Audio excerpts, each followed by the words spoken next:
जय हिंद मित्रांनो, आज सकाळी सर्वांना या ठिकाणी न्यूज भेटली की ऑपरेशन सिंदूर पाकिस्तानानं या ठिकाणी 22 एप्रिल रोजी भारतामध्ये अटॅक केला होता आणि 25 नागरिक त्याचबरोबर एक नेपाळी नागरिक यांना या ठिकाणी मारण्यात आलं।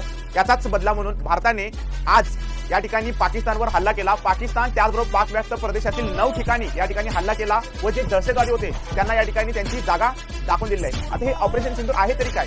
22 एप्रिल रोजी या ठिकाणी दहशतवाद्यांनी काही नागरिकांना मारलं आणि त्या नागरिकांना त्यांच्या पत्नींच्या समोर या ठिकाणी त्यांची हत्या केली गेली आणि त्यांचं कुंकू पुसलं गेलं आणि याचा बदला म्हणूनच खून का बदला खून से लेंगे। कारण आज जो ये भारत है, ये नया भारत है, ये घर में घुसेगा भी और मारेगा भी। आणि खरोखरच जे छत्रपती शिवाजी महाराजांनी युद्धाच्या वेळेला यूज केला होता गनिमी कावा, काल तुम्ही बघितलं असेल की आज 7 मे रोजी या ठिकाणी भारतामधील 250 जिल्ह्यामध्ये या ठिकाणी मॉक ड्रिल होणार आहे आणि पाकिस्तानचं पूर्ण लक्ष त्या ठिकाणी होतं, परंतु त्याचं लक्ष दुर्लक्षित करून या ठिकाणी आज मध्यरात्री या ठिकाणी पाकिस्तानमधील 9 ठिकाणी हल्ला करून भारतानं खरोखरच पाकिस्तानला त्यांची जागा दाखवून दिली आहे आणि या ठिकाणी खरोखरच जे नागरिक या ठिकाणी मृत्युमुखी पडले त्यांना या ठिकाणी खरोखरच आज भावपूर्ण श्रद्धांजली या ठिकाणी भारतानं वाहिलेलं आहे। तर या मोठ्या कामगिरीसाठी सगळ्या फेसबुक परिवारातर्फे त्याचबरोबर सर्व विद्यार्थी मित्रांकडून सर्वांचं या भारतीय जवानांचं खूप खूप धन्यवाद।